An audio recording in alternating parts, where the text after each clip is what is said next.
Olá, está começando mais um episódio do Porta Estreita. Seja muito bem-vindo, eu sou Alberto Júnior e hoje nós vamos comentar aqui um pouquinho a respeito da lição de número 7, o pão e a água da vida. Que bom ter você aqui conosco, espero que essa lição tenha sido uma bênção na tua vida durante essa semana. Quantas e quantas lições nós pudemos aprender, não é verdade? E agora nós vamos então para a lição de número 7, o pão e a água da vida. O verso central do estudo dessa semana está em Êxodo capítulo 16, do versículo 28 ao versículo 30, que diz assim: Então o Senhor disse a Moisés: Até quando vocês se recusarão a guardar os meus mandamentos e as minhas leis? Vejam, o Senhor deu a vocês o sábado.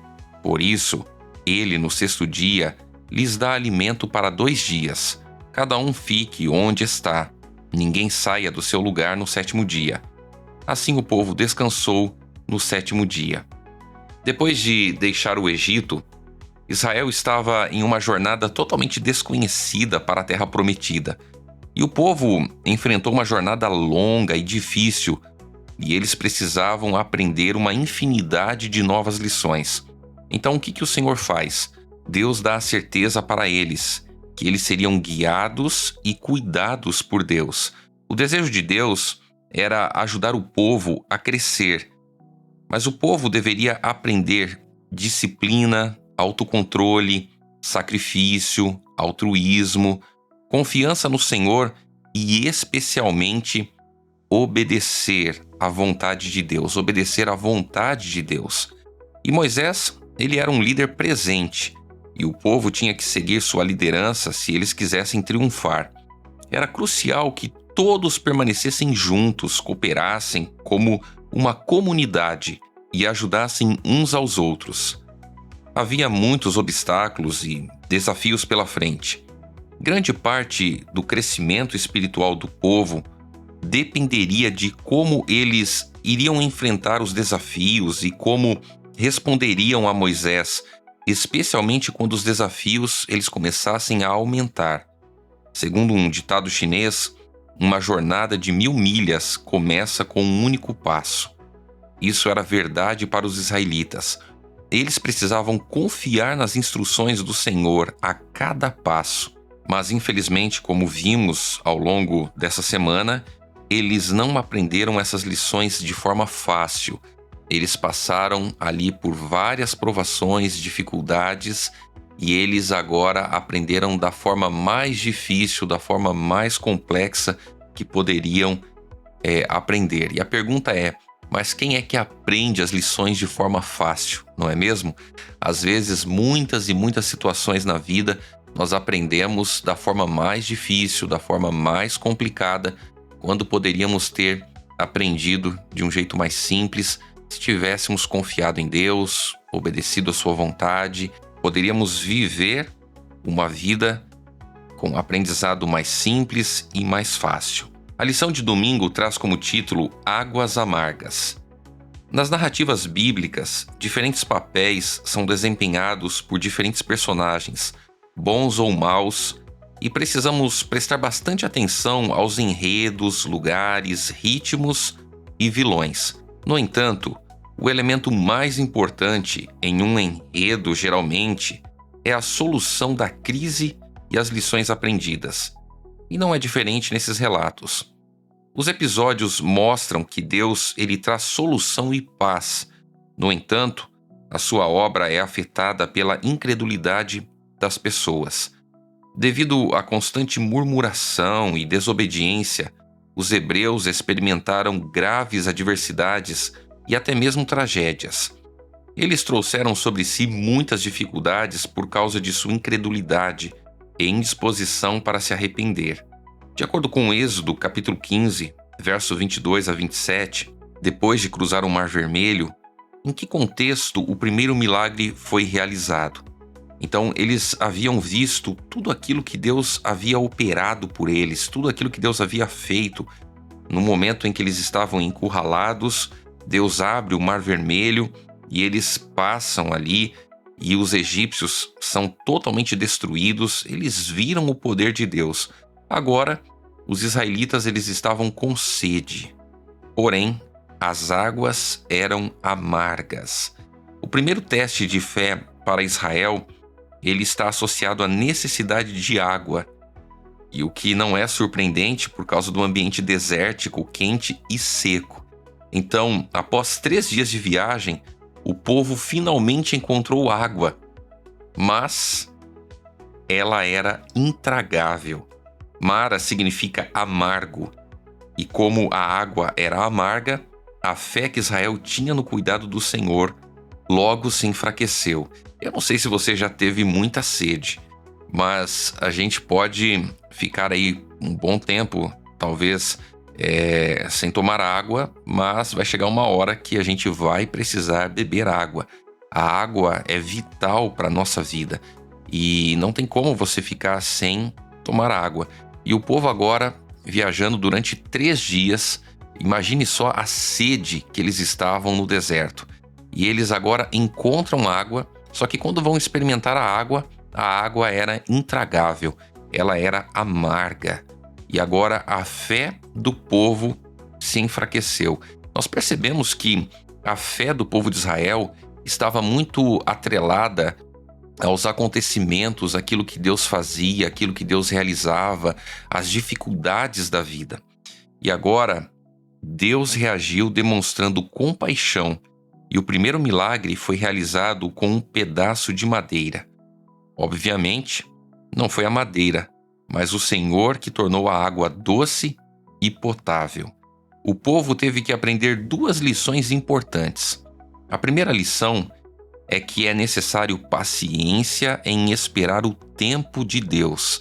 Essa lição muitas vezes é difícil para nós, porque o nosso tempo não é o tempo de Deus, e nós queremos as coisas de acordo com o nosso tempo, de acordo com aquilo que nós entendemos que deve ser feito no momento certo, na hora certa, do nosso jeito.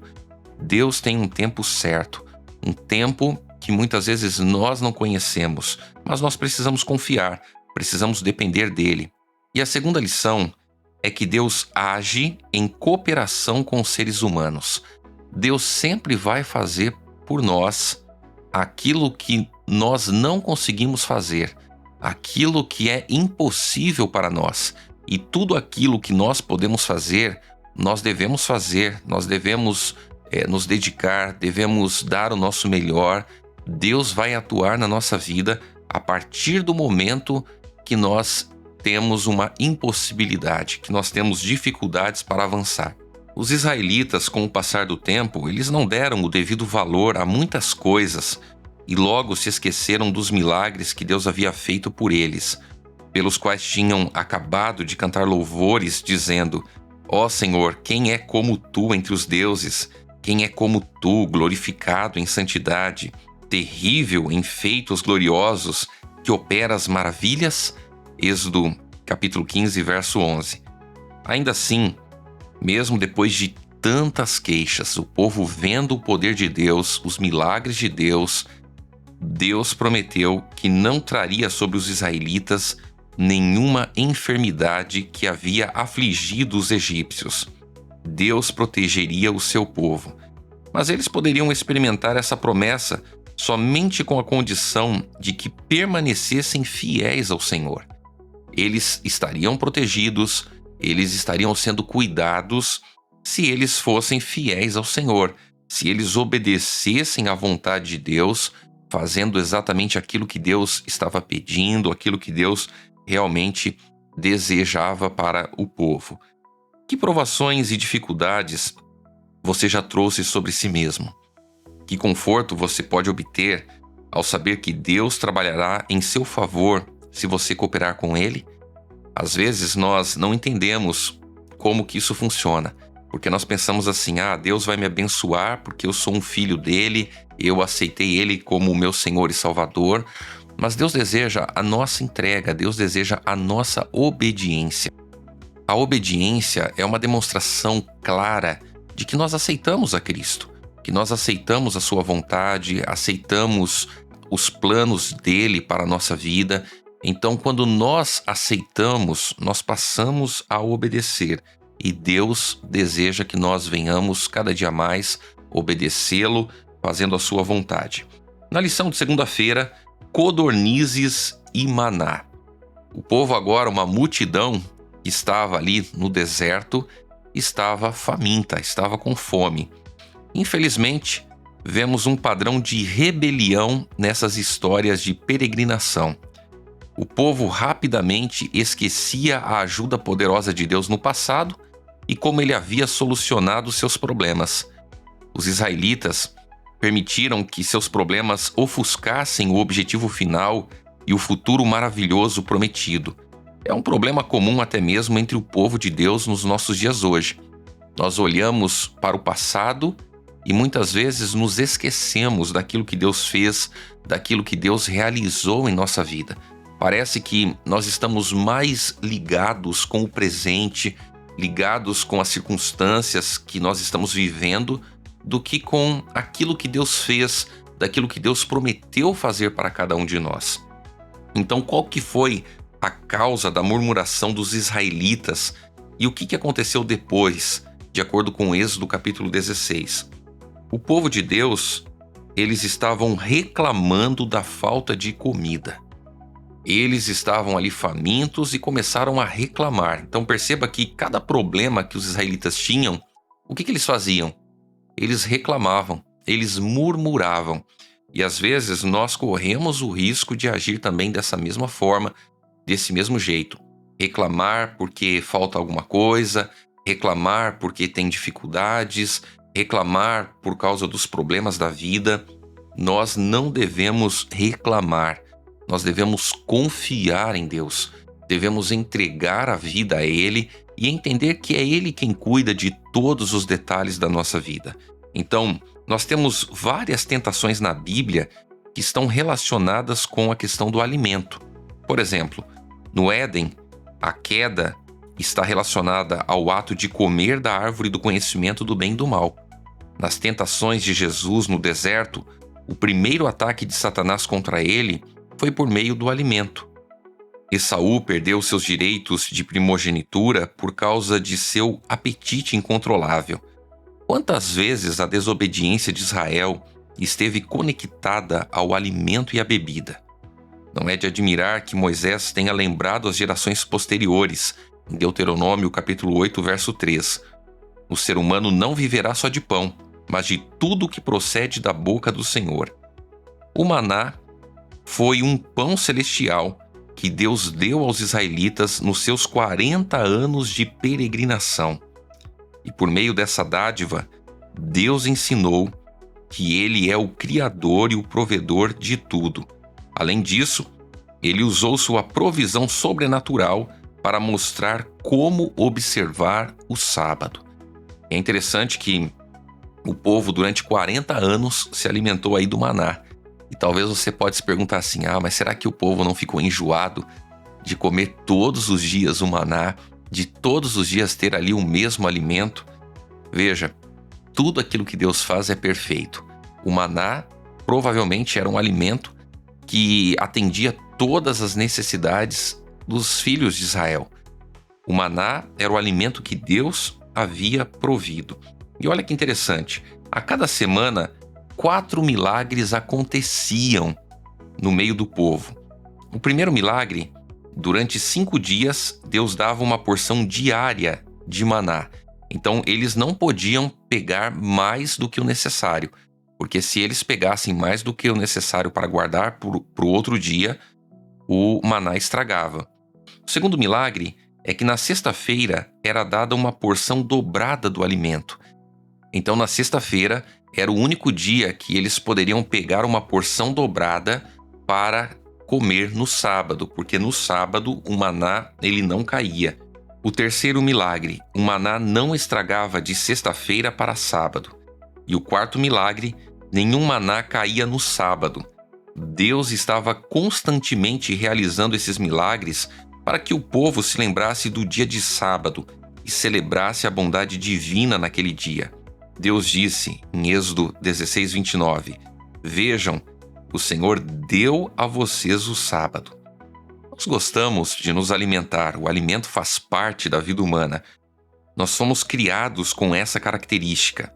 A grande diversidade de produtos que crescem do solo, a nossa dieta original, ela revela que Deus deseja que nos alimentemos e que devemos apreciar os alimentos. Agora, apesar disso, como a comida, esse presente maravilhoso também pode ser mal utilizada na nossa vida. Você já parou para pensar nisso? Como que talvez o alimento ele pode ser algo ruim em vez de ser algo bom na nossa vida? Chegamos então na lição de terça-feira, água da rocha. No deserto nós sabemos que a pessoa que está ali ela precisa de muita água. E Deus cuidou desse problema, mesmo que as pessoas se queixassem e não confiassem nele e até testassem a sua capacidade e disposição de dar-lhes água.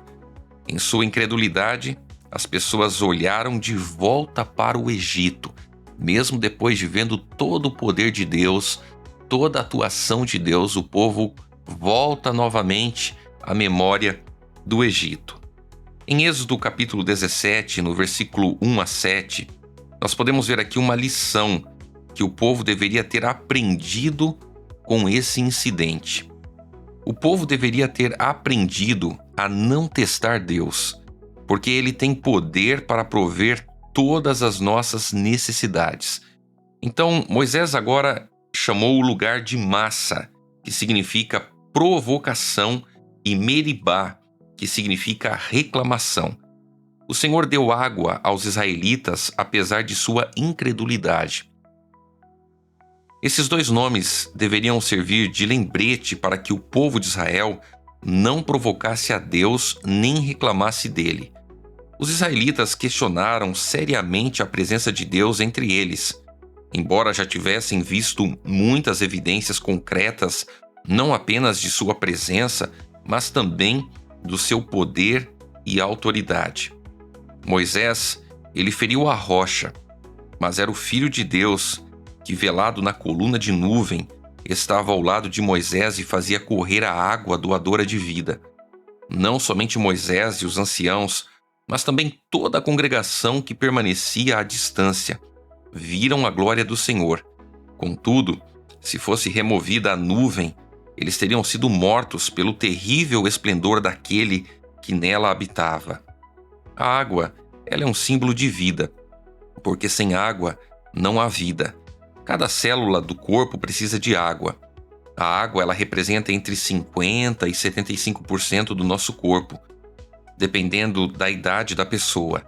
Até os ossos são compostos parcialmente de água. Prover água no deserto era sinal de que Deus cuidava dos israelitas e de que poderiam confiar nele.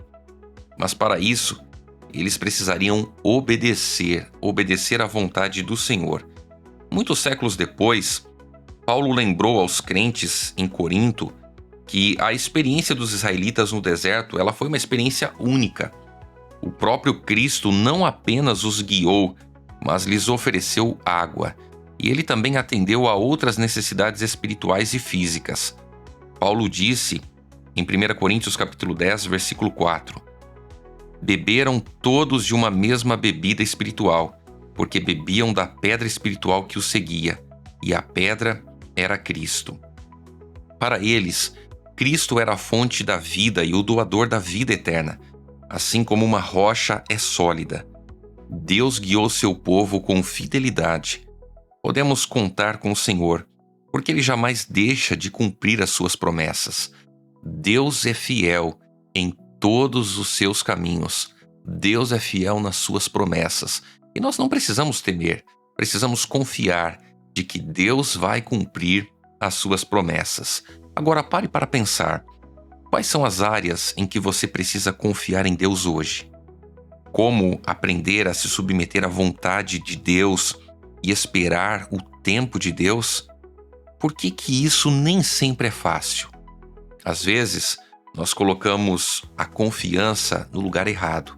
Nós confiamos nas nossas habilidades, confiamos nas nossas capacidades e lá na frente, nós muitas vezes nos deparamos com situações complexas e difíceis porque dependemos de nós mesmos. Confiar em Deus É você entregar o controle da sua vida nas mãos do Senhor.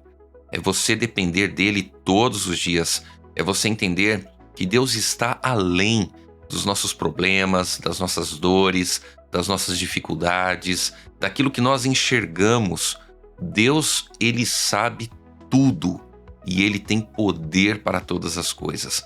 O que nós precisamos fazer é abrir a porta do nosso coração e permitir que Deus habite, permitir que Deus seja o centro e que a confiança em Deus seja algo que nós venhamos cultivar todos os dias da nossa vida. Chegamos então na lição de quarta-feira, que tem como título Jetro. Jetro era o sogro de Moisés. E Jetro, ele foi visitar Moisés. E também é chamado de Reuel, né? Jetro, ele trouxe consigo a esposa de Moisés, Zípora, e seus 2 filhos, Gerson e Eliezer. Quando Moisés ouviu que eles estavam chegando, ele saiu para recebê-los. E nós temos aqui algumas lições importantes dessa história da visita ali de Jetro para Moisés. Jetro, ele veio visitar Moisés porque ele ouvira sobre a libertação surpreendente que Deus havia realizado por Israel. Moisés narrou ao seu sogro, em detalhes, tudo o que o Senhor havia feito a Faraó e aos egípcios por amor de Israel, e todas as aflições que enfrentaram no Egito, e como o Senhor os havia livrado. Jetro, ele exaltou a bondade de Deus e suas intervenções extraordinárias em favor do povo, declarando: Bendito seja o Senhor que libertou vocês das mãos dos egípcios e da mão de Faraó. Agora sei que o Senhor é maior do que todos os deuses, porque livrou este povo das mãos dos egípcios, quando agiram arrogantemente contra o povo. Êxodo 18, verso 10 e 11. Nós podemos ver aqui como Israel deveria ser uma testemunha para o mundo de quem é o verdadeiro Deus e do que ele pode fazer por seu povo. Ao mesmo tempo que Jetro aprendeu sobre Deus, ele próprio tinha algo a oferecer ao povo de Deus: conselhos sábios e benéficos. Moisés precisava organizar o sistema legal de Israel com base em princípios justos e imparciais. Ele também precisava de juízes dedicados e fiéis, pessoas íntegras. E Jetro dá um conselho surpreendente para Moisés. Moisés estava totalmente sobrecarregado, uma carga enorme sobre ele. E Jetro, sabiamente, enumerou as seguintes qualificações. Primeira, pessoas que temessem a Deus, Moisés deveria escolher. Segunda, que fossem confiáveis. E terceira, que odiassem o ganho desonesto. Foram nomeadas pessoas capazes e de bom caráter que liderassem grupos de 1.000, de 100, de 50 e de 10. Assim, a carga de Moisés seria reduzida e ele poderia se concentrar em problemas mais relevantes e o povo seria bem servido. Moisés aceitou o sábio conselho de Jetro e nomeou líderes para diferentes funções administrativas. E aqui nós temos uma lição muito importante, porque Moisés, como líder, ele estava totalmente sobrecarregado. Ele tinha toda a responsabilidade para si. E Jetro agora, ao visitá-lo, Jetro dá um conselho para ele: olha, isso que você está fazendo não é bom. Você precisa dividir o povo para que você consiga também atender aquilo que é extremamente necessário, aquilo que realmente precisa de você. E sabe, muitas vezes nós nos deparamos com situações como essa. Na obra de Deus, nós queremos fazer tudo sozinhos. Queremos pegar toda a responsabilidade para nós. E isso não é bom. Nós precisamos dividir as tarefas, dividir as funções, entender que nós somos um corpo, que todos são bem-vindos e todos têm uma função específica para desempenhar dentro da igreja. Moisés poderia ter ignorado aquele idoso e dito a ele para não se preocupar, mas Moisés não fez isso. O que nós aprendemos com a disposição de Moisés de ouvir os conselhos de seu sogro? Nós precisamos estar sempre abertos para ouvir, para aprender. Nós não podemos achar que sabemos tudo, que conhecemos tudo. Mesmo se estamos numa função de grande responsabilidade na igreja, nós precisamos estar abertos para aprender com outras pessoas. Precisamos ouvir, pensar, raciocinar, porque às vezes o erro que nós cometemos é achar que nas coisas de Deus nós sabemos tudo, nós conhecemos tudo, nós somos bons o suficiente para fazer as coisas e pior, que as coisas elas só vão dar certo se for do nosso jeito, da nossa maneira de pensar. Aqui nós temos que tomar um cuidado muito grande, principalmente aqueles que lideram a Igreja de Deus. Nós precisamos estar abertos para ouvir, abertos para aprender e entender exatamente a vontade de Deus para a nossa vida. A lição de quinta-feira traz como título O Pão e a Água da Vida. Nós vamos ler 1 Coríntios capítulo 10, versículo 11.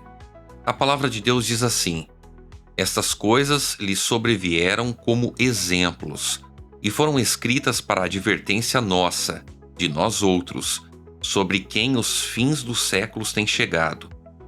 Segundo o apóstolo Paulo, por que esses acontecimentos eles foram registrados nas Sagradas Escrituras? Toda a experiência do povo de Israel, todos os erros ali do povo, as reclamações, as murmurações, os milagres de Deus, como que Deus cuidou do povo, por que tudo isso foi registrado nas Sagradas Escrituras? Foi registrado para servir de exemplo e advertência para aqueles que vivem no tempo do fim.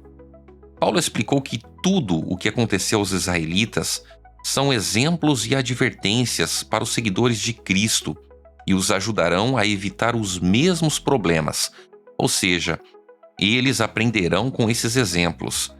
Essa é uma instrução pertinente para nós que vivemos no tempo do fim. Deus concede ao seu povo o Espírito Santo para fortalecê-lo com espírito de poder, de amor e de moderação, para que tome decisões corretas e siga seus ensinos. Cristo é a fonte da vida, e só Ele nos transforma em sacrifício vivo, santo e agradável a Deus, de modo que não vivamos conforme os padrões deste mundo, mas deixemos que Deus nos transforme pela renovação da mente para que experimentemos a boa, agradável e perfeita vontade de Deus. Depois, em seu ministério, Jesus ele extraiu lições desses relatos do Antigo Testamento, especialmente sobre o maná e também a água. Jesus usou essas imagens para ensinar verdades sobre si mesmo, pois ele era aquele que havia conduzido os israelitas no deserto. E quais são essas verdades? A verdade é que Cristo é o pão e a água da vida, o único que pode saciar a nossa fome e sede espiritual. A mulher samaritana, por exemplo, ela descobriu que Cristo oferece algo que ela não poderia obter em nenhum outro lugar. É Deus quem desperta em nós a sede interior por paz, alegria e felicidade. Portanto, somente Ele pode satisfazer a nossa sede espiritual, a nossa fome espiritual. E no contexto do maná, Jesus explicou que foi Deus e não Moisés quem havia provido esse alimento ao povo. João capítulo 6, verso 35 diz assim: Eu sou o pão da vida, quem vem a mim jamais terá fome. Jesus ele destacou 3 vezes que ele é o pão do céu, o pão da vida. Assim como o maná no deserto era o pão do céu, a água da rocha era a dádiva de Cristo para saciar a sede de seu povo. Além desses aspectos físicos, o pão e a água também tinham significado espiritual, pois Jesus Cristo é o pão da vida e a água viva. Por isso, é somente nele que nossa sede e fome espirituais podem ser verdadeiramente saciadas. Por isso, não adianta tentar matar a sede, a fome, buscando outras alternativas, outros caminhos. Nós somente estaremos saciados espiritualmente se buscarmos o pão da vida, a água da vida, Jesus Cristo. Chegamos então no final agora da semana, a lição de sexta-feira. Pouco depois do incidente com a água, os israelitas eles enfrentaram uma nova ameaça. Eles foram atacados por um povo agressivo e guerreiro, os amalequitas. Os amalequitas, eles conheciam ali o caráter de Deus, eles conheciam ali a soberania de Deus. Mas em vez deles obedecerem, em vez deles temerem a Deus, eles ousaram desafiar o poder de Deus. Os atos sobrenaturais realizados por Moisés diante dos egípcios foi assunto de zombaria para o povo de Amaleque, e os temores das nações circunvizinhas eram ridicularizados. Eles fizeram um juramento pelos seus deuses de que destruiriam os hebreus de modo que nenhum escapasse, e vangloriavam-se de que o Deus de Israel seria impotente para resistir a eles. Não haviam sido ofendidos ou ameaçados pelos israelitas. O ataque não foi motivado por qualquer provocação. Foi para manifestar seu ódio e desconfiança para com Deus que procuraram destruir seu povo. Os amalequitas eram pecadores insubordinados já por muito tempo, e seus crimes demandavam a vingança divina. Contudo, em sua misericórdia, Deus ainda os chamava ao arrependimento. Quando, porém, os homens de Amaleque caíram sobre as cansadas e indefesas fileiras de Israel, selaram a sorte de sua nação. Nós podemos ver aqui no estudo adicional, a história aqui dos amalequitas, que os amalequitas eles perseguiram o povo de Deus simplesmente sem motivo algum. Simplesmente perseguiram o povo de Deus para querer mostrar que eram melhores ou superiores ao povo de Deus. E às vezes o povo de Deus também é perseguido sem motivo algum. Simplesmente o povo de Deus se torna perseguido por temer a Deus, por obedecer à vontade de Deus. Nós chegamos então ao final da lição da Escola Sabatina dessa semana. Quantas e quantas lições importantes nós aprendemos, e eu quero desafiar você aqui a estudar toda semana a lição. Estude a lição, veja ali os pontos importantes, abra a Bíblia, abra ali os textos bíblicos para você ir acompanhando o estudo. E aí, às sextas-feiras, nós temos aqui o podcast para junto a gente recapitular, para a gente poder pegar aqueles detalhes que talvez passaram em branco no decorrer do estudo, e com certeza vamos sendo cada dia mais muito abençoados por Deus, pela palavra do Senhor. Quero nesse momento poder orar com você. Querido Deus, muito obrigado, Senhor, porque a história do povo de Israel serve de lição e de aprendizado para nós nos nossos dias hoje. Queremos nos colocar em Tuas mãos e queremos entregar a nossa vida a Cristo Jesus. Nós fazemos isso no nome do Senhor Jesus. Amém, Pai. Que Deus abençoe muito você. Compartilhe o link desse episódio com mais pessoas para que a mensagem também alcance mais e mais pessoas. E nós nos encontraremos na próxima semana. Um grande abraço e até lá.